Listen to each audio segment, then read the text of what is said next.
नमस्कार. दर शनिवारप्रमाणे आपण पुन्हा एकदा एकत्र जमलेलो आहोत. आपण तिसऱ्या अध्यायाच्या 17व्या श्लोकापासून आज सुरू करू. आपण 14, 15, 16 या 3 श्लोकांवर गेले 2-3 आठवडे चिंतन केलं आणि त्यातून आपल्याला काय बोध होतो, म्हणजे अन्नात् भवन्ति भूतानि पर्जन्यादन्न संभवात इथपासून ते एवं प्रवर्तितम चक्रम त्या सगळ्या श्लोकांचं आपण चिंतन केलं. तर त्याच्यानंतर आता 17, 18 आणि 19 हे 3 श्लोक आज आपण घ्यावेत असं मला वाटतं, किंवा 17, 18, 19, 20, 21 हे 5 श्लोक कदाचित आपण करू शकू असं मला वाटतं. तर मंजूताई आज आपल्या इथे आलेले आहेत गीतेचे हे 5 श्लोक म्हणायला. आज आपली जी नेहमी आपल्याला म्हणून दाखवते श्लोक अवनी, ती आज नाही आहे, पण हरकत नाही. मंजूताई 17 पासून जर आपण म्हटले 5 श्लोक पुढचे तर छान होईल. गो हेड. ओम श्री परमात्मने नमः. अथ तृतीयोऽध्यायः. श्री भगवानुवाच यस्त्वात्मरतिरेव स्यादात्मतृप्तश्च मानवः आत्मन्येव च सन्तुष्टस्तस्य कार्यं न विद्यते नैव तस्य कृतेनार्थो नाकृते नेह कश्चन न चास्य सर्वभूतेषु कश्चिदर्थव्यपाश्रयः तस्मादसक्तः सततं कार्यं कर्म समाचर असक्तो ह्याचरन् कर्म परमाप्नोति पुरुषः कर्मणैव हि संसिद्धिम् आस्थिता जनकादयः लोकसङ्ग्रहमेवापि सम्पश्यन् कर्तुमर्हसि यद्यदाचरति श्रेष्ठस्तत्तदेवेतरो जनः स यत्प्रमाणं कुरुते लोकस्तदनुवर्तते.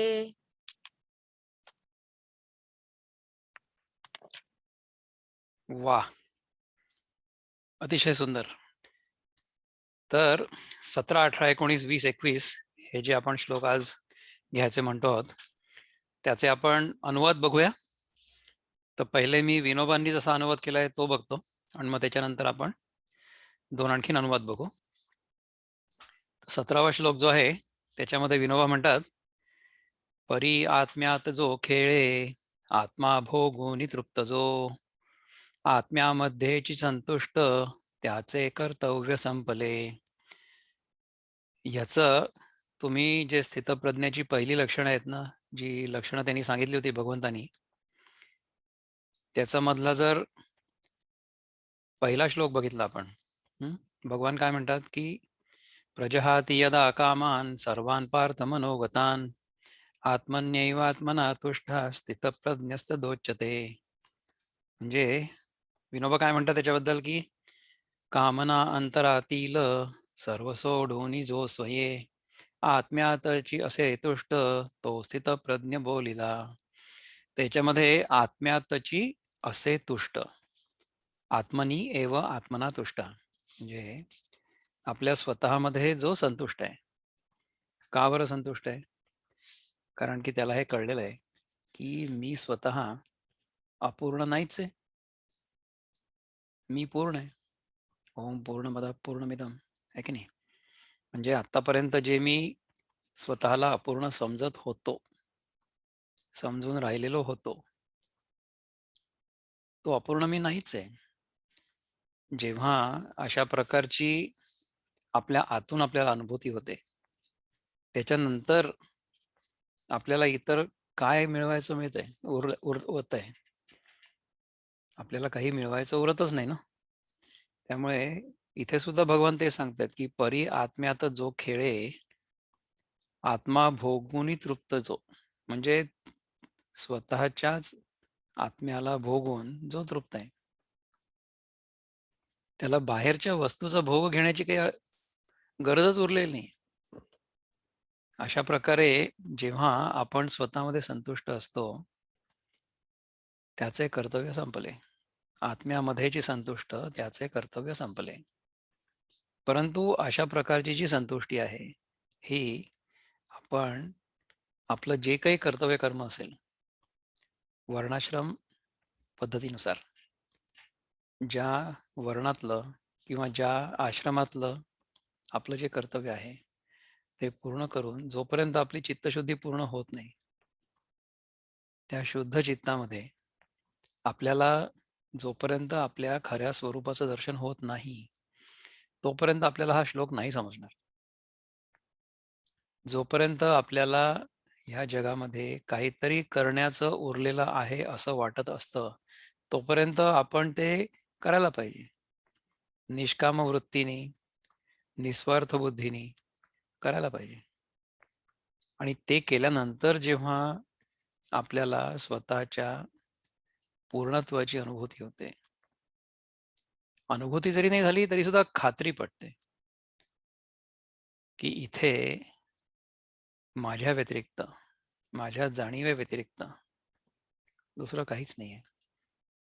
आणि माझी जाणीव म्हणजे माझी जाणीव वेगळी आणि तुमची जाणीव वेगळी असं नाही. आपली जी शुद्ध आत्मस्वरूपाची जाणीव आहे ती एकच आहे.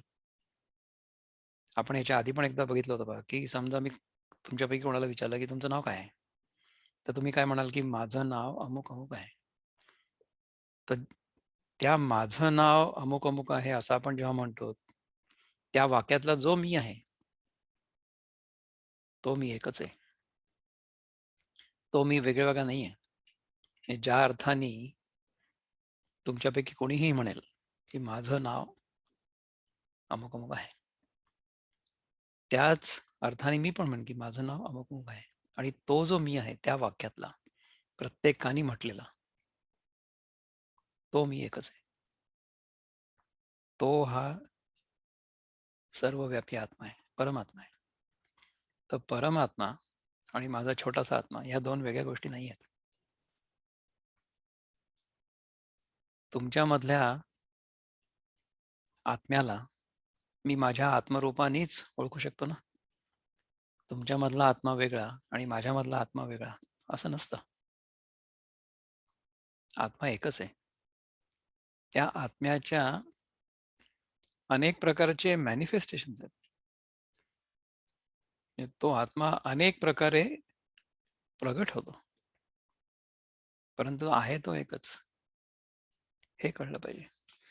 तर जेव्हा आपल्याला अशा प्रकारे कळतं आपल्या स्वतःच्या आत्म्याचं स्वरूप तेव्हा आपण आतून संपूर्णपणे संतुष्ट होतो आणि त्याच्या पलीकडे काही करण्याची गरज किंवा इच्छा उरत नाही. यस्त्वात्मरतिरेव स्याद आत्मतृप्तश्च मानवः आत्मन्येव च संतुष्टस् तस्य कार्यं न विद्यते. प्रभुपाद काय म्हणतात की but for one who takes pleasure in the self, whose human life is one of self-realization, and who is satisfied in the self only, fully satiated, for him there is no duty. आता ह्याच्यामध्ये अर्थात प्रभुपाद आपल्याला त्यांच्या भक्तीच्या दृष्टिकोनातून हा श्लोक कसा त्यांना समजतो ते आपल्याला समजावून सांगतात की a person who is fully Krishna conscious and is fully satisfied by his acts in Krishna consciousness no longer has any duty to perform. Due to his being Krishna conscious, all impiety within is instantly cleansed. Impiety म्हणजे अपवित्रता. An effect of many thousands of yajna performances. आपण हजारो यज्ञ केले तर त्यांच्यामुळे आपल्याला जी शुद्धी होणार नाही किंवा जी शुद्धी होईल त्याच्यापेक्षाही जास्त शुद्धी आपल्याला बीइंग विदिन कृष्ण कॉन्शियसनेस अर्थात भक्तीमध्ये कृष्ण कॉन्शियसनेस आणि आपलं कॉन्शियसनेस या दोन वेगळ्या गोष्टी मानल्या जातात. याला म्हणतात द्वैत. ठीक आहे. परंतु if Krishna consciousness is infinite and my consciousness is also infinite, माझ्या आत्म्याला काही बंधनं आहेत का? माझा आत्मा देखील तर अनंतच आहे. तर दोन अनंत वस्तू असू शकतात का? अनंत एकच आहे. Infinity is only one. त्यामुळे Krishna consciousness and my own consciousness, they are not two separate entities at all. They are one. In fact my consciousness is actually Krishna consciousness. पण मला ते कळत नाही. मला का नाही कळत? कारण की मी स्वतःला कोणीतरी वेगळं समजून बसलेलो आहे. I have considered myself to be somebody apart. म्हणजे आपल्याला संपूर्ण गीतेच्या अभ्यासामधनं फक्त 2च गोष्टी शिकायच्या आहेत. एक तर म्हणजे हा देह म्हणजे मी नाही आहे, जो मी इतके दिवस समजून बसलेलो आहे, तो देह मी नाही. आणि दुसरं म्हणजे मी जो स्वतःला वेगळा जीव समजतो, तो वेगळा जीव देखील मी नाही. जीवभाव आणि देहबुद्धी ह्या 2 गोष्टींचा आपल्याला फक्त त्याग करायचा. ह्या 2च गोष्टी आपल्याला सोडायच्या आहेत. तर हे जोपर्यंत आपल्याला कळत नाही ना, तोपर्यंत आपल्याला हा गीतेचा अभ्यास करत राहणं आवश्यक आहे. आणि ते आपण करत राहू, जरूर करत राहू. त्याच्यासाठी आपण दर शनिवारी इथे जमतो की नाही. तर आता याच्यासाठी आपले बंधू किशोर कुलकर्णी काय म्हणतात बघूया. जो सदैव मग्न आत्मचिंतनी, आंतरिक आनंदात समाधानी, भयवासना किंचितही नसती, त्यासी नुरे काही कर्म जगती.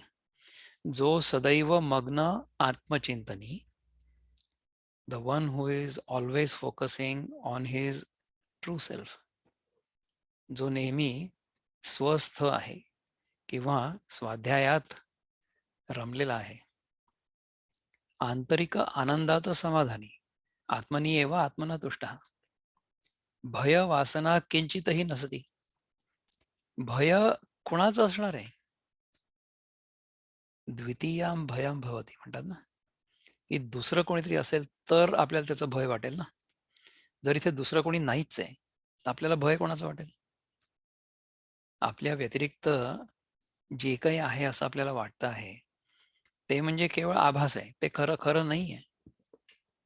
ज्याप्रमाणे आरशामध्ये दिसणारं आपलं प्रतिबिंब दुसरं दिसत जरी असलं तरी सुद्धा ते आपलंच प्रतिबिंब आहे आपल्याला माहिती असतं. त्यामुळे आपल्याला त्याची भीती नाही वाटत. अशा प्रकारे जेव्हा संपूर्ण जगाबद्दल आपली जाणीव होते की हे सगळंच्या सगळं जग म्हणजे माझ्या मनाचं प्रतिबिंब आहे, त्याच्यानंतर मग भय अजिबात राहणार नाही आणि वासना पण नाही राहणार. कारण की जे नाही आहे त्याची वासना कशाला असणार आहे आपल्याला?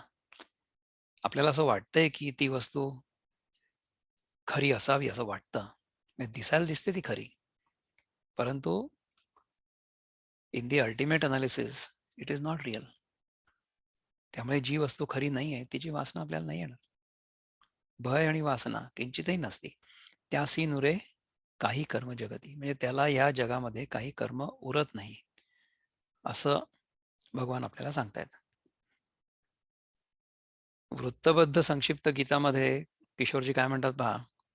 असे जो चितल्लीन आत्मस्वरूपी, असे आत्मसुखी चिक तृप्ती कदापि, समाधान सुखीच आत्म्यात जासी, नुरे ही कर्तव्य काही सत्यासी. असे जोची तल्लीन आत्मस्वरूपी, जो आत्मस्वरूपामध्ये तल्लीन झालेला आहे. तल्लीन म्हणजे की तत् आणि लीन. तत् म्हणजे दॅट आणि लीन म्हणजे कम्प्लिटली डिझॉल्व्ड और मर्ज्ड. तर तो त्याच्यामध्ये म्हणजे कशामध्ये? परमात्म्यामध्ये किंवा आत्मस्वरूपामध्ये जो पूर्णपणे लीन झालेला आहे, जो पूर्णपणे मर्ज झालेला आहे, असे आत्मसुखीची तृप्ती कदापि, त्याला आत्मसुखाची, तो आत्मसुखीची तृप्त म्हणजे आपल्या आत्मसुखामध्ये तो तृप्त आहे. त्याला आत्मसुखाची तृप्ती आतून अनुभवायला आलेली आहे. समाधान सुखीचं आत्म्यात जासी, त्याला आत्म्याच्या सुखामध्ये समाधान आहे. त्याला नुरे ही कर्तव्य म्हणजे इहलोकामध्ये त्याला काहीही कर्तव्य उरत नाही असं आपल्याला लक्षात आलं. आता आपण ज्ञानदेव महाराज काय म्हणतात याच्याबद्दल बघूया. ज्ञानेश्वरांनी 17 आणि 18 या दोन्ही श्लोकांना मिळून 4 ओव्या लिहिल्या. तर त्या चारही ओव्या आपण बघू एक एक करत. जो आत्मस्वरूपी रममाण अखंडित असे पूर्ण तयासी देह धर्मे करून लेपन लागे कर्माचा. जो आत्मस्वरूपी रममाण अखंडित असे पूर्ण, अखंडित म्हणजे नॉट ब्रोकन डाऊन, त्याचा खंड नाही झालेला असा म्हणजे पूर्ण. इन्फिनिटीचे आपण भाग पाडू शकतो का? अनंत जे आहे ना त्याच्यामध्ये भाग संभवत नाहीत. आपण जर अनंतामध्ये भाग केला तर दोन्ही भाग अनंतच असतील, भाग करूच नाही शकत. अनंतामध्ये भाग संभवतच नाहीत. तयासी देहधर्मे करून म्हणजे देहाच्या धर्मासाठी म्हणून लेपन लागे कर्माचा. आपण समजा केवळ देहरक्षणापुरता स्वार्थ जोपासला तर त्याच्यामुळे कर्माचा लेप आपल्याला नाही लागत. आपल्याला जेवढी देहासाठी गरज असेल तेवढ्याच वस्तूंचा फक्त आपण उपयोग केला, उपभोग नाही. जेव्हा आपण त्याच्यापेक्षा जास्त वस्तूंचा उपभोग करतो तेव्हा आपण कर्मबंधनामध्ये अडकतो. कारण आत्मज्ञानाने संतोषला तो पूर्णपणे कृतकृत्य जाहला तेणे सहज सुटतो कर्मबंध. जो आत्मज्ञानाने पूर्णपणे संतोषला, the one who is completely satisfied in his own self because he has realized who he is. 15व्या श्लोकात 15व्या अध्यायाचा जो शेवटचा श्लोक आहे त्याच्यामध्ये सुद्धा हा शब्द आलेला आहे, कृतकृत्य. एतद बुद्ध्वा बुद्धिमान स्यात् कृतकृत्यश्च भारत. तर कृतकृत्यता म्हणजे की आता मला करण्यासारखं काही उरलेलं नाही, ही कृतकृत्यता. त्याच्यानंतर मग कर्मबंध कशाचं आहे? कारण की मला जर करण्यासारखं काही उरलेलं नसेल तर मी जे काही करेन त्याच्यानंतर ते कर्मयोग पर असेल, ते सगळ्यांच्या कल्याणासाठी असेल, त्याच्यामधनं स्वार्थ साधण्याची बुद्धी नसेल. तर ही जी कृतकृत्यता आहे ही आपल्याला स्वतःच्या दर्शनामुळे किंवा आपण स्वतः कोण आहे हे कळल्यामुळे येते. ज्याप्रमाणे भरतापोट सरे पाकाची खटपट तैसे आत्म्यात होता संतुष्ट कर्म काही नृते तया. ज्याप्रमाणे भरता पोट, आता पोट भरल्यानंतर तुम्हाला पुन्हा खाण्याची इच्छा होईल का? नाही होणार. सरे पाकाची खटपट म्हणजे तुम्हाला स्वयंपाक नाही करायला लागणार त्याच्यानंतर. पोट भरल्यानंतर तुम्ही स्वयंपाक कशाला करा, नाही का? तैसेच आत्म्यात होता संतुष्ट कर्म काही नुरते तया होतं. अर्जुना हा असा पाही बोध चित्ती ठसला नाही तोपर्यंत या सर्वाही साधना करावे लागते. आत्ता जे आपण म्हटलं ना याच्या आधी की जोपर्यंत आपल्याला अशा प्रकारचा बोध होत नाही किंवा अशा प्रकारची इव्हन खात्री होत नाही, जोपर्यंत आपल्याला असं वाटतं की या जगामध्ये आपल्याला काहीतरी करण्यासारखं अजून उरलेलं आहे, तोपर्यंत आपल्याला ते जे करावंसं वाटतंय जगामध्ये ते करणं आवश्यक आहे, परंतु ते निस्वार्थ बुद्धीने करणं आवश्यक आहे. हे फार महत्वाचं आहे. तर ज्ञानेश्वरांनी 17 आणि 18 दोन्ही श्लोकांच्या अर्थासाठी म्हणून या 4 ओव्या याच्यामध्ये ज्ञानेश्वरीमध्ये लिहिले आहेत. तर तो 18वा श्लोक काही आपण पूर्णपणे इतर लोकांनी जे म्हटलंय त्याच्याबद्दल बघितलेलं नाही आणि त्याच्याबद्दल चिंतन पण नाही केलं, ते आपण करू. नैव तस्य कृते नार्थो नाकृते नेह कश्चन न चास्य सर्वभूतेषु कश्चित अर्थव्यपाश्रय, असा श्लोक आहे ना. आपण याचा अर्थ आपले जे इतर गुरु आहेत त्यांच्याकडनं बघू. विनोबा काय म्हणतात की केल्याने वा न केल्याने त्यास भावार्थ सारखा कोणामध्ये कुठे त्याचा न काही लोभ गुंतला. केल्याने वा न केल्याने त्यास भावार्थ सारखा म्हणजे काय की समजा केलं तरी सुद्धा मनाच्या स्थितीमध्ये काही बदल होत नाहीये, किंवा जर नाही केलं तरी सुद्धा मनाच्या स्थितीमध्ये काही बदल होत नाहीये. म्हणजे पहा की पुष्कळदा आपल्याला असं वाटतं ना की हे काम फक्त मीच करू शकतो, माझ्याशिवाय दुसरं कोणी करू शकत नाही, हे माझ्यामुळे होणार आहे आणि मला करावंच लागणार आहे. अशा प्रकारचं जेव्हा आपल्या मनामध्ये खोड निर्माण होतं ना, तेव्हा आपल्या मनामध्ये कर्ताभाव अगदी दृढ आहे असं समजायला पाहिजे. तर तो कर्ताभाव घालवण्यासाठीच तर हे कर्मयोगाचं सगळं आपल्याला सांगितलेलं आहे ना, मर्म भगवंतानी, नाही का? कोणामध्ये कुठे त्याचा न काही लोभ गुंतला. कोणामध्ये म्हणजे या दोन्हीपैकी कोणामध्येच. म्हणजे मला कर्म करायलाच पाहिजे अशी आसक्ती पण नाहीये, किंवा मी नाही करत अशी पण आसक्ती नाहीये. जी करण्याची गरज आहे, जे काही करण्याची गरज आहे ते आपण करतोय आणि ते आपण करत राहणार आहे. परंतु जे काही करतोय ते मी करतोय अशी भावना नाही राहणार. हं? ते परमात्म्याच्या कृपेमुळे घडतंय अशी माझी भावना असेल. तर त्याच्यासाठी किशोरजी काय म्हणतात? करोनीच कर्मान प्राप्तव्य इहि, करी नाही कर्मान से हानी काही. न काही कुणाही कडोनी मिळावे, अशा व्यक्तीने या जगी ना रिझावे. हं? करोनीची कर्मा न प्राप्तव्य इहि, म्हणजे कर्म केल्याने मला या जगामध्ये काही प्राप्त करायचं आहे या भावनेने मी कर्म करतच नाही. हा, करी नाही कर्मा नसे हानी काही. समजा कर्म नाही केलं तरी सुद्धा हानी काही नाही, नाही का? न काही कुणासी कडोनी मिळावे, न काही कुणाही कडोनी मिळावे, म्हणजे कोणाकडनं मला काहीतरी मिळावं अशा अपेक्षेने मी कर्म करतच नाही. हं? अशा व्यक्तीने या जगी ना रिझावे, म्हणजे असा माणूस जो आहे तो ह्या जगी ना रिझावे, म्हणजे he will not get entangled or he will not get इनॅमर्ड.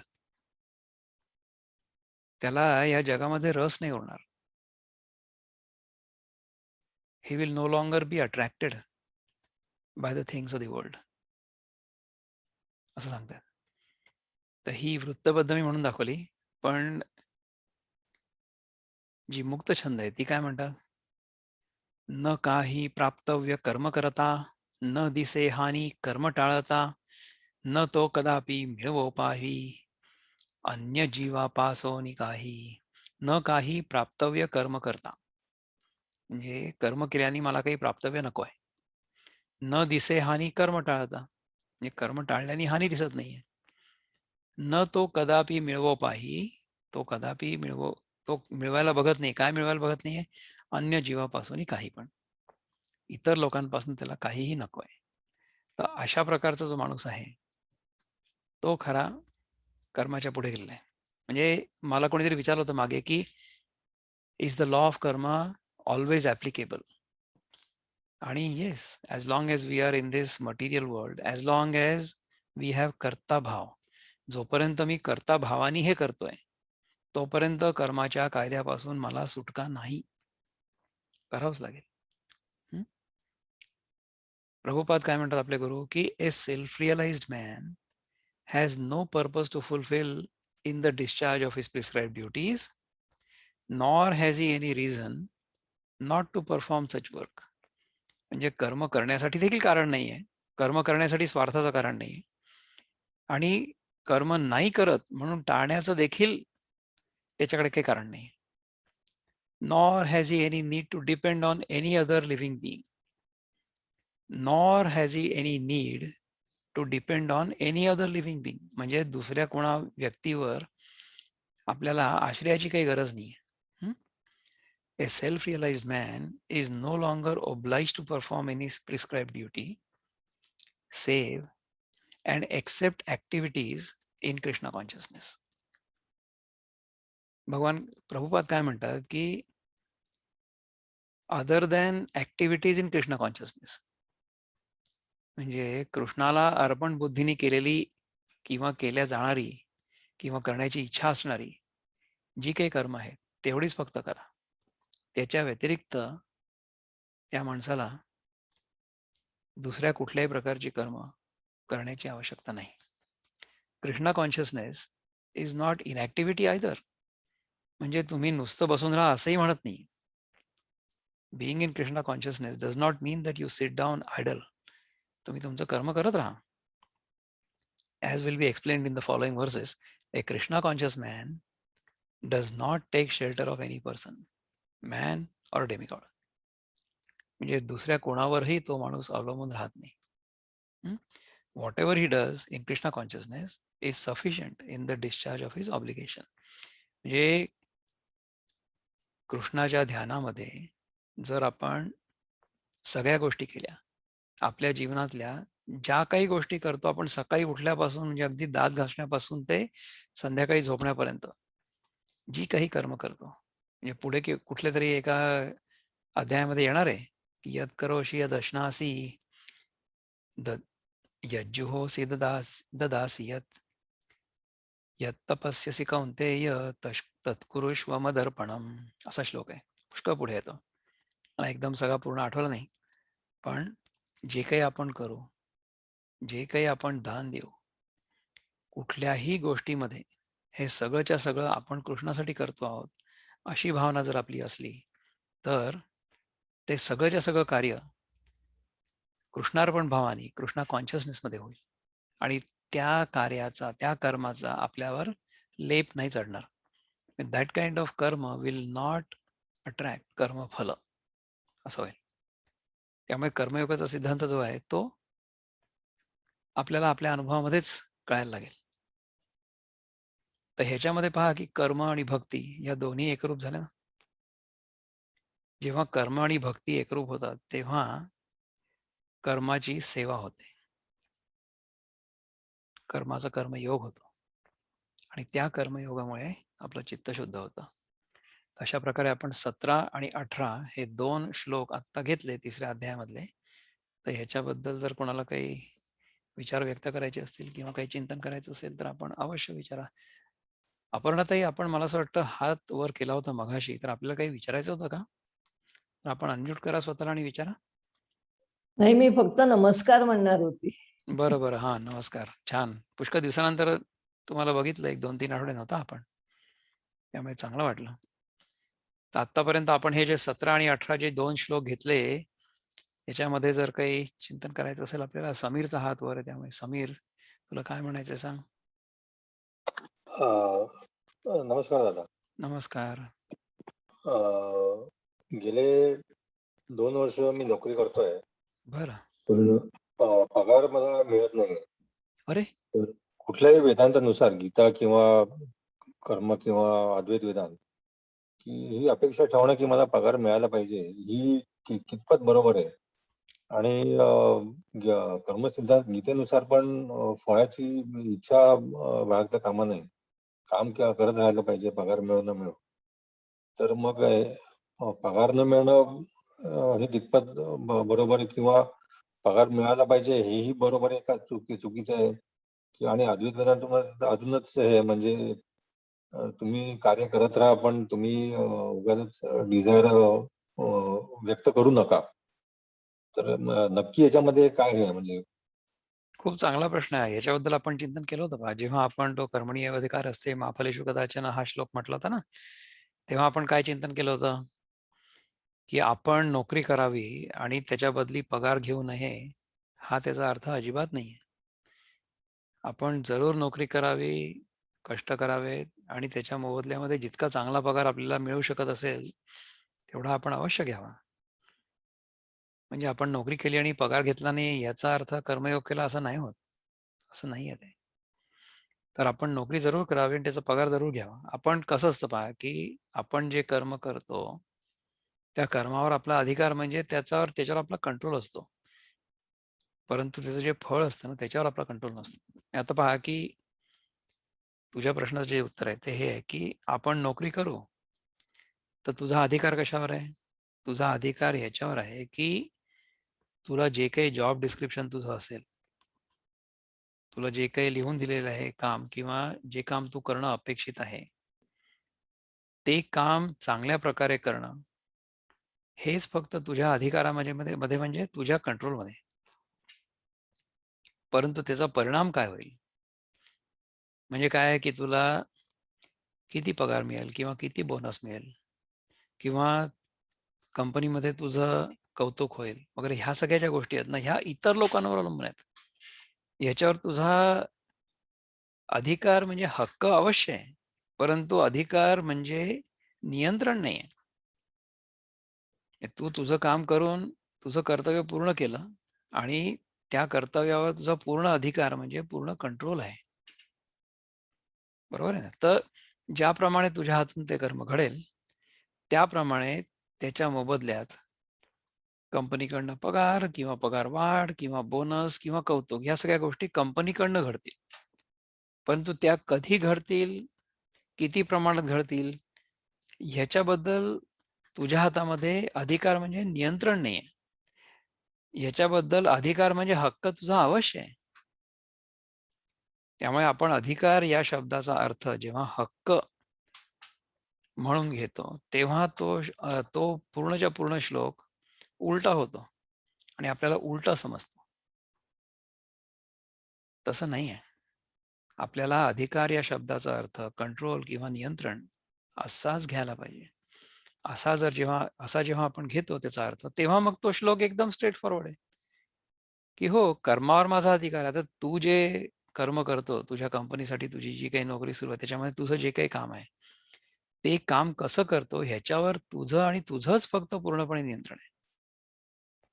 तर ते तर तू व्यवस्थित करणं आवश्यकच आहे, प्रश्नच नाही. आणि केवळ त्याच्यावर तुझा अधिकार आहे. हा, काय म्हटलं?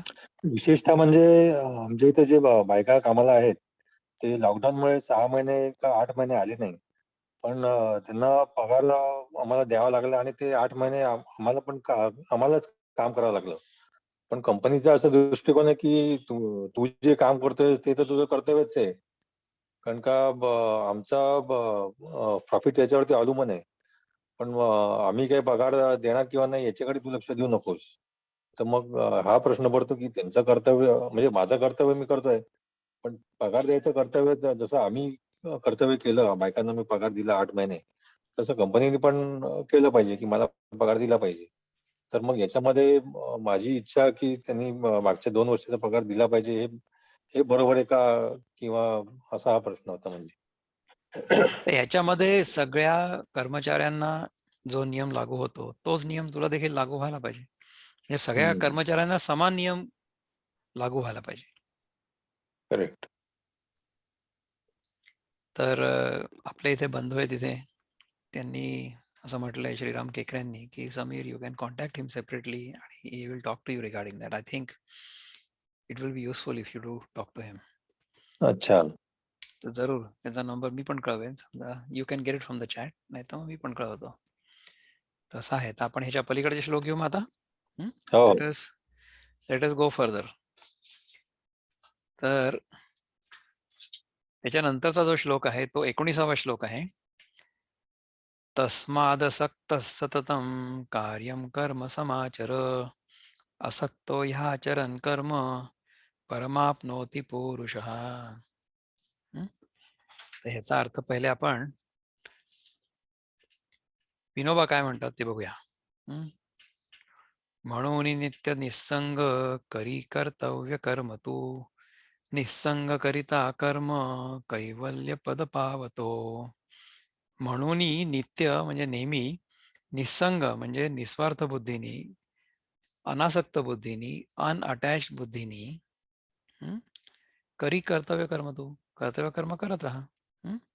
निस्संग करिता कर्म, जेव्हा आपण त्याच्यामध्ये आसक्त न होता, कर्मफलामध्ये आसक्त न होता, इवन कर्मामध्ये देखील आसक्त न होता, जेव्हा ते कर्तव्य कर्म करतो तेव्हा कैवल्य पद पावतो. कैवल्य पद म्हणजे अद्वैत. कैवल्य म्हणजे केवल, only, the one and only. There is nothing other than that. And that you are तत्त्वमसि. गीतेत ठिकठिकाणी आपण जर बघत राहिलो, आपलं जर लक्ष असलं तर अद्वैताची शिकवण आपल्याला भगवान देऊन राहिले. पुष्कळ जागी त्यांनी आपल्याला दिलेली ही शिकवण. आपण आधीच म्हटलं होतं ना, अगदी पहिल्यांदा जेव्हा आपण हा अभ्यास सुरू केला तेव्हा आपल्याला काय लक्षात आलं की Gita is like a shopping mall. तर त्याच्यामध्ये अनेक प्रकारची दुकान आहेत, अनेक प्रकारचं सामान आपल्याला मिळतंय आणि ते ज्याच्याकडे आपली दृष्टी जाईल किंवा ज्याच्यामध्ये आपल्याला रस आहे ते आपण तिथनं घेऊ, असं होतं ना. तर जर आपल्याला कर्मामध्ये असला रस तर आपण कर्माच्या दालनात जाऊ किंवा कर्माच्या दुकानात जाऊ आणि तिथनं कर्म घेऊ. समजा आपल्याला ज्ञानाची इच्छा असेल तर मग आपण ज्ञानाच्या दुकानात जाऊ आणि मग तिथनं ज्ञान घेऊ आणि आपल्याला सगळीकडे तेच दिसेल. कर्मामध्ये आपल्याला ज्ञानच दिसेल. जर आपण ज्ञानाकडे बघत असलो सारखे तर आपल्याला कुठेही बघितलं तरी सुद्धा ज्ञानच दिसेल असं होईल. किंवा जर आपल्या मनामध्ये कर्माची इच्छा असली तर आपल्याला ज्ञानाच्या दुकानात देखील कामच दिसेल की हे कसं करायचं, किती वेळा वाचायचं, किती वेळा जप करायचा, या सगळ्या गोष्टींमध्ये आपल्याला कर्मच दिसेल नाही का. कारण की आपली दृष्टी कर्माची. म्हणून आपण सगळीकडे कर्म कर्म कर्म कर्म बघतोय. हा मग कर्म नाही का, कर्म आहे. तर अशा प्रकारे जर निसंग वृत्तीने आपण कर्म करत राहिलो तर आपण कैवल्यपद पाहू शकतो. म्हणून तू कर्तव्य कर्म करावे, कर्मफल सकल त्यागावे, जो फळावरी नजर न ठेवे, तो मग तदाकारता पावे. म्हणून तू कर्तव्य कर्म करावे, कर्मफल सकल त्यागावे, जो फळावरी नजर न ठेवे, तो मग तदाकारता पावे. तदाकारता म्हणजे त्याचा जो आकार आहे तो आकार त्याला मिळतो. तो ऍक्च्युअली निराकारच तर आहे, परंतु तदाकार म्हणजे he has become merged with that. So the individual has merged with the divine. हा 19वा श्लोक आहे. तर वृत्तबद्ध गीतेमध्ये काय म्हणतात किशोरजी?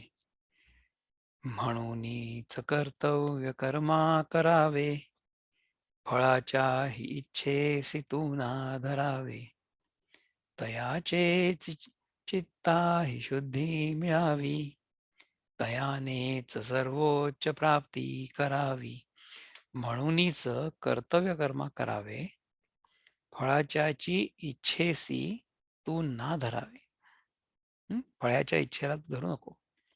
तयाचेची चित्ता ही शुद्धी मिळावी, त्याच्याच चित्ताला शुद्धी मिळते. तयानेच सर्वोच्च प्राप्ती करावी, त्यालाच सर्वोच्च प्राप्ती देखील प्राप्त होते. सर्वोच्च प्राप्ती म्हणजे कैवल्य आहे का. तर ज्ञानेश्वर महाराज काय म्हणतात पहा की, म्हणून आसक्ती टाकून आपुले चित्त आवरून, तू स्वधर्माचे आचरण योग्य रीतीने करावे. म्हणून आसक्ती टाकून आपलं चित्त आवरून. चित्त कशापासून आवरायचंय? आठवतं ना आपण ते कासवाची गोष्ट ऐकली होती. यदा संहरते चायम कुर्मोंगानीव सर्वशः इंद्रियाणि इंद्रियार्थेभ्यस्तस्य प्रज्ञा प्रतिष्ठिता. तर सगळ्या प्रकारचे आपली इंद्रिय आणि मन हे सगळं आवरून घेऊन जेव्हा आपण स्वधर्माचं आचरण करतो योग्य रीतीने, जे निष्काम भावनेने वागती पार्था स्वधर्माने, ह्या जगात त्या कारणे श्रेष्ठ मोक्ष प्राप्त होतो. जे निष्काम भावनेने अशा प्रकारे वागतात हे पार्था स्वधर्माने, जे निष्काम भावनेने स्वधर्माने वागतात ह्या जगात त्या कारणे म्हणजे त्या दोन्हींच्या फलस्वरूप श्रेष्ठ मोक्ष प्राप्त होतो. म्हणजे आपण जर अशा प्रकारे निस्वार्थ बुद्धीने काम केलं तर आपल्याला कैवल्य अवश्य अनुभवायला येईल. अशा प्रकारे भगवान आपल्याला प्रॉमिस करतात नाही का. त्याच्यानंतरच्या श्लोकामध्ये भगवान काय म्हणतात? कर्मणैव हि संसिद्धिम आस्थिता जनकादयः, लोकसंग्रहमेवापि संपश्यन् कर्तुमर्हसि. जनकादिगा पूर्वकाळी कर्मासी ना टाकिता मुळी, सहजपणाने या स्थली मोक्ष सुखे प्राप्त झाली.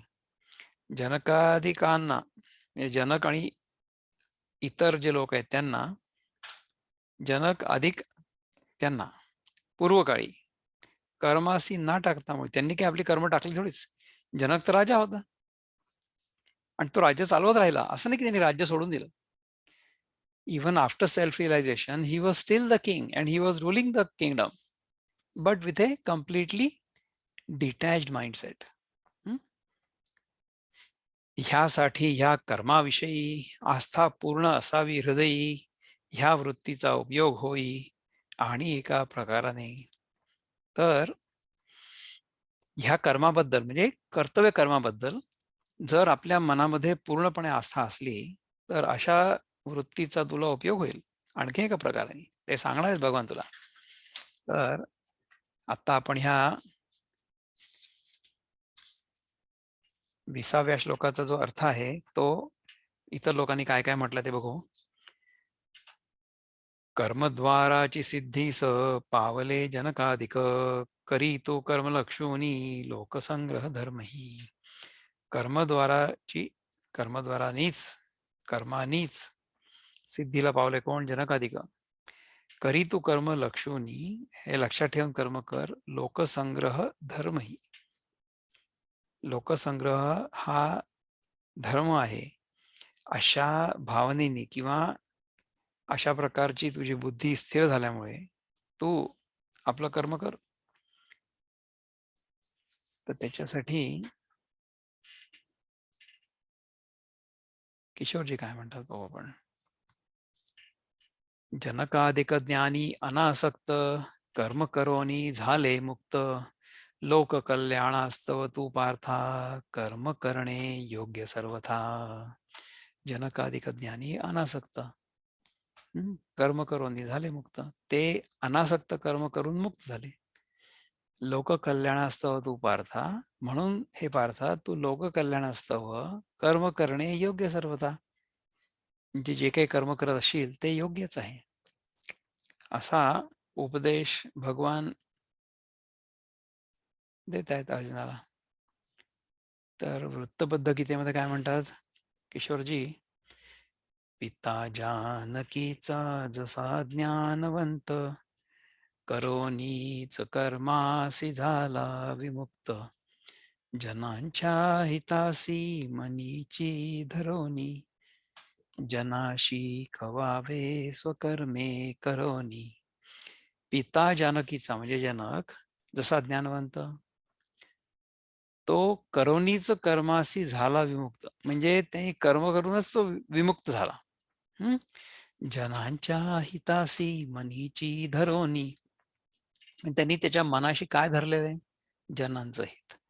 म्हणजे स्वार्थ सोडून आपण जेव्हा कुठलीही गोष्ट करतो इतर लोकांची, तेव्हा आपल्याला त्यातनं जास्त समाधान मिळतं, जास्त आनंद मिळतो. हा आपला नेहमीचा अनुभव आहे. जनाशी कवावे स्वकर्मे करोनी, म्हणजे इतर लोकांना तो शिकवतो काय करून? स्वकर्मे करोनी. म्हणजे खरं सांगायचं तर हे जेव्हा म्हणजे किशोरजींच्या दृष्टीने मी थोडासा विचार करतो की त्यांनी जेव्हा हे सगळं लिहिलं तर त्यांनी हे कशा करता लिहिलं असेल? म्हणजे हे पुस्तक लिहिल्यानंतर मला फार प्रसिद्धी मिळेल किंवा पैसा मिळेल ह्या उद्देशाने केलंय का? नाही. त्यांनी ते त्यांच्या आत्मसुखाकरताच केलेलं आहे. ही सगळीच्या सगळी गीता 2 वेळा ट्रान्सलेट केली. पहिल्यांदा मुक्तछंद आणि नंतर वृत्तबद्ध. किती त्यांना वेळ गेला असेल, कष्ट झाले असतील, परंतु ह्या सगळ्या गोष्टी त्यांच्या जीवनामध्ये सहज घडत गेल्या. तर त्यामुळे त्यांनी इतकी सुंदर काव्य रचना करून ठेवलेली आहे की त्याच्या पलीकडे मला काय बोलावं त्याची काही गरज वाटत नाही आहे. तथा प्रभुपाद काय म्हणतात बघूया की तस्माद असक्त सततम कार्यम कर्म समाचर, असक्तो ह्याचरण कर्म परमाप्नोती पुरुषः. मला असं वाटतं हे आपलं झालेलं आहे ऑलरेडी ना. आता हा 20वा श्लोक आहे आपला. कर्मणैव हि संसिद्धिम आस्थिता जनकादयः, लोकसंग्रहम एवापि संपश्यन् कर्तुमर्हसि. Kings such as Janaka attained perfection solely by performance of prescribed duties. Therefore, just for the sake of educating the people in general, you should perform work. Janaka attained perfection solely by performance of prescribed duties. म्हणजे जनकाने त्याच्या जीवनामध्ये त्याच्याकडे जे काही कर्तव्य कर्म आलेले असतील ते त्यांनी व्यवस्थित पार पाडले. So kings like Janaka were all self-realized souls. Consequently, they had no obligation to perform the prescribed duties in the Vedas. Nonetheless, they performed all prescribed activities just to set examples for the people in general. तर जेव्हा आपण अशा प्रकारे कर्म करतो तेव्हा काय होतं की इतर लोकांना त्याच्यापासून प्रेरणा मिळते. आणि मग काय होतं पहा, नंतर असं होतं की यद यद आचरती श्रेष्ठ तत्तत एवेतरो जनः स यत् प्रमाणं कुरुते लोकस्तदनुवर्तते. म्हणजे यद यद म्हणजे व्हॉट एव्हर, जशा प्रकारे तर आचरती श्रेष्ठ म्हणजे जे समाजामधले प्रतिष्ठित लोक असतात, जे श्रेष्ठ असतात, जे आपल्यापेक्षा मोठे असतात, ते जशा प्रकारे आचरण करतात तत्तत एवेतरो जना. तत्तत म्हणजे इन दॅट वे. एव मीन्स सर्टनली. कॉमन पर्सन म्हणजे इतरो जना. इतरो जना म्हणजे कॉमन पर्सन. नंतर स यत प्रमाणम कुरुते म्हणजे सह म्हणजे ही, यत म्हणजे विचेवर, प्रमाणम म्हणजे एक्झाम्पल, कुरुते म्हणजे डज परफॉर्म, लोकः म्हणजे ऑल द वर्ड्स, तत् म्हणजे दॅट, आणि अनुवर्तते फॉलोज इन द फुटस्टेप्स. म्हणजे कसं आहे की आता ह्याचं सगळं जर आपण ट्रान्सलेशन बघितलं काय होईल की whatever action a great man performs, common man will follow, and whatever standards he sets by exemplary acts, all the world pursues. तर हे आपल्याला जर कळलं तर मग आपण काय करू की आपण जे काही कर्म करतो आहोत ते सगळंच्या सगळं कर्म भगवंताला अर्पण करण्यासाठी म्हणून, भगवंताला नैवेद्य दाखवण्यासाठी म्हणून, भगवंताला ऑफरिंग म्हणून करू, आणि मग ते चांगलंच होईल. म्हणजे कर्मही कृष्णाला अर्पण करू आणि कर्माचं फळही कृष्णाला अर्पण करू. त्यातनं आपल्याला जेवढं पाहिजे तेवढं घेऊ. म्हणजे समजा आपण 2 वर्ष पगार केलाय, समजा नाही मिळाला, म्हणजे 2 वर्ष काम केलंय पण पगार नाही मिळाला, 2 वर्षानंतर तर मिळेल ना. जेव्हा केव्हा मिळायचं असेल तेव्हा सगळे ॲरियर्स मिळतील, नाही का? असं असं आपलं कर्म वाया नाही जात. चांगलं कर्म जर करून ठेवलेलं असेल त्याचा फायदा अवश्य मिळतो. तर अशा प्रकारे आपण 21व्या श्लोकापर्यंत आलेलो आहोत. तर 21व्या श्लोकाबद्दल ज्ञानेश्वर महाराज काय म्हणतात आपण बघून घेऊया एकदा. आपण, मला असं वाटतं, विनोबांचा 21वा श्लोक नाही घेतला, नाही का? जे जे आचरती, जे जे आचरितो श्रेष्ठ, ते तेचे दुसरे जन, तो मान्य करीतो जे जे लोक चालवितात ते. श्रेष्ठ माणसं जे काही आचरण करतात तेच दुसरे लोक करतात, ते मान्य करतात आणि त्याप्रमाणे आपलं आचरण ठेवतात. हा इतका सोपा त्याचा अर्थ आहे. तर ह्याच्याबद्दल आपल्यापैकी कोणाला काही बोलायचं असेल तर आपण बोलू शकता, पण मला असं वाटतं आपण हे ज्ञानेश्वरीचे जे आहेत ट्रान्सलेशन्स ओव्या त्या आपण घेऊनच घेऊ आता, ठीक आहे ना? श्रेष्ठे करिता धर्माचरणा, तेच वळण लागते जना, ते सहज वाचवितयांना कर्मलोपाच्या हानी. ज्या प्रकारे श्रेष्ठ लोक म्हणजे समाजातले श्रेष्ठ लोक, द थॉट लिडर्स, ते ज्याप्रमाणे वागतात जगामध्ये, if they behave according to dharma, म्हणजे ते धर्माचरण करतील, तर त्यांनी जर धर्माचरण केलं तर तेच वळण सगळ्यांना लागतं. आमचा राजा असं करतो त्यामुळे आम्ही तसं करायलाच पाहिजे, नाही का? ते सहज वाचवित आहे ना, ते सगळ्यांना वाचवतं, ते कर्मच वाचवत सगळ्यांना. कर्मलोपाच्या हातून, कर्मलोपाच्या हानीतून, म्हणजे आपलं कर्म लोप नाही पावणार, किंवा आपण कर्म केलं त्याचा आपल्याला चांगला मोबदला अवश्य मिळेल. परंतु त्याच्यामध्ये आसक्त झाल्यामुळे किंवा ते स्वार्थी भावाने केल्यामुळे जे काही त्याच्यामध्ये आसक्ती असेल, जो काही दोष असेल, तो त्याला लागणार नाही, असं होईल. श्रेष्ठ जरी कृतकृत्य झाले नैष्कर्म त्यांना लाभले, तरी लोकांसाठी उरले, कर्तव्य काही त्यांना. म्हणजे पहा की श्रेष्ठ जरी कृत झाले, नैष्कर्म्य त्यांना लाभलं तरी ते लोकांसाठी उरले, पण कर्तव्य आहे म्हणून नाही उरले. आंधळ्यासी धरून हाती, डोळस जैसा चाले पुढती, अज्ञायासी त्यासाठी धर्म सांगावा आचरण.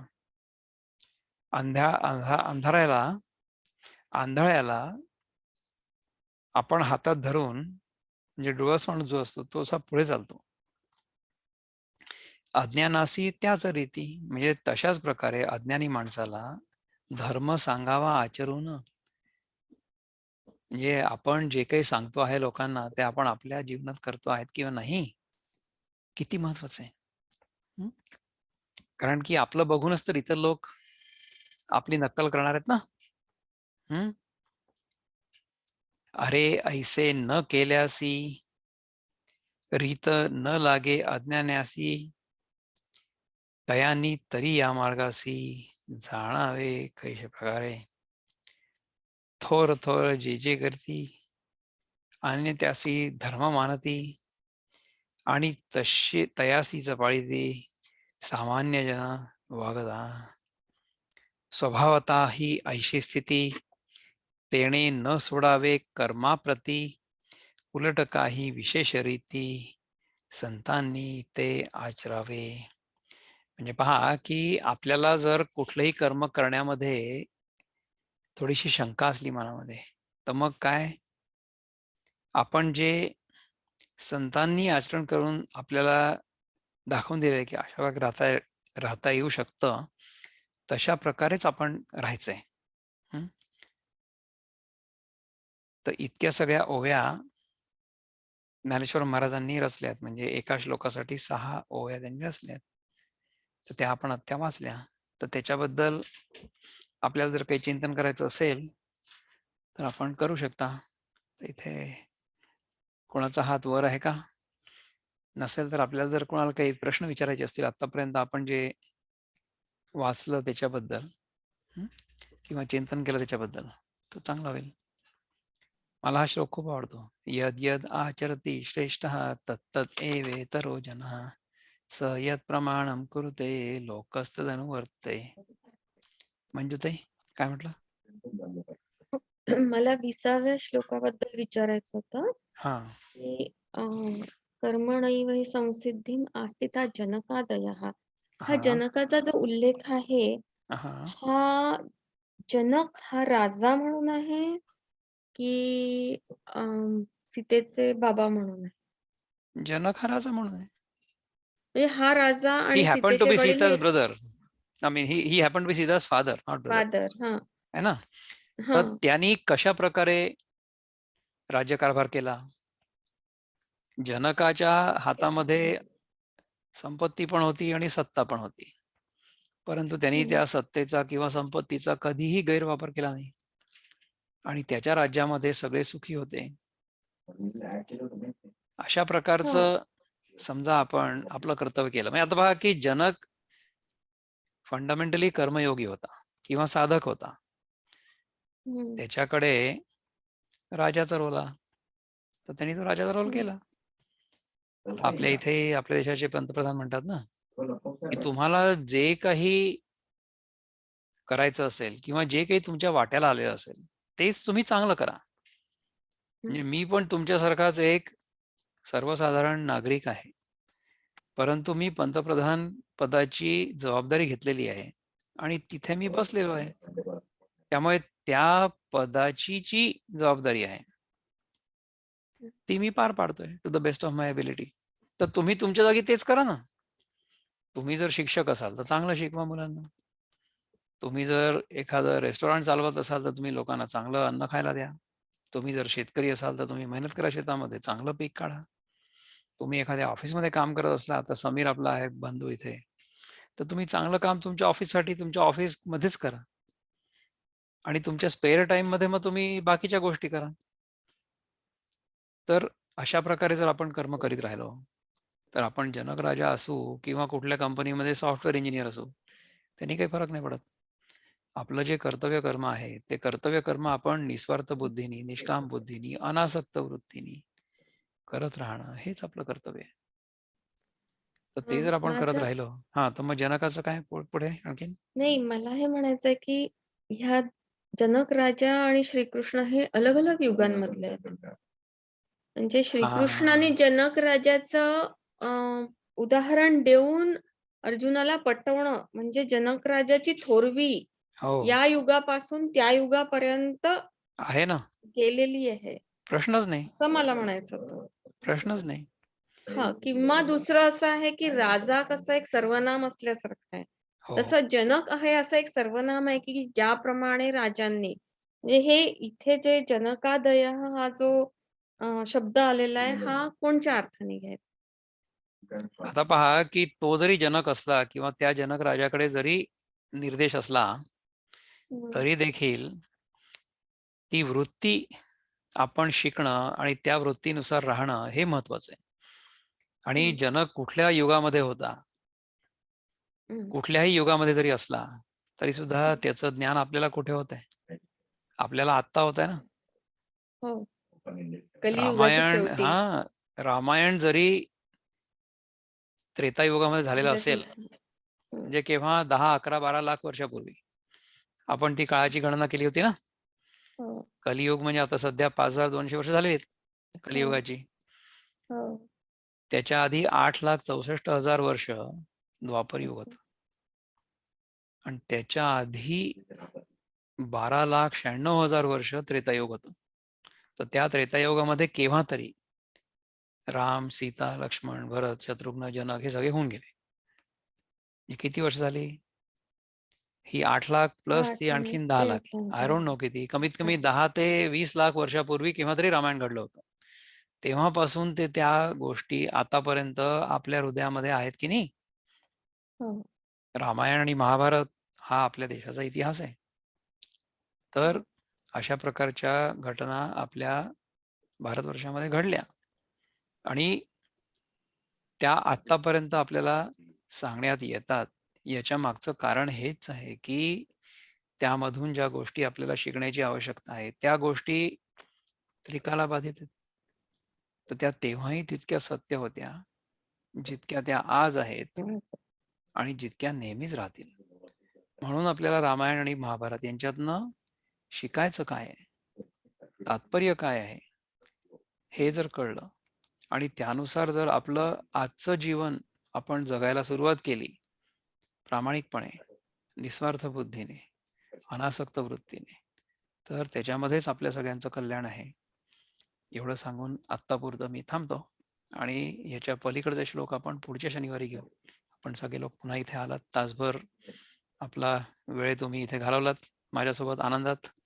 माझ्या आनंदात तुम्ही सहभागी झालात त्याच्याबद्दल सगळ्यांचे आभार. आणि आज नाताळचा सण आहे, क्रिसमस. त्यामुळे सगळ्यांना मेरी क्रिसमस. आपला हा शनिवार, रविवार आणि याच्या पलीकडचे पुन्हा 7 दिवस आनंदात जावत अशा शुभेच्छेने आजचा कार्यक्रम आपण इथे संपवूया. नमस्कार.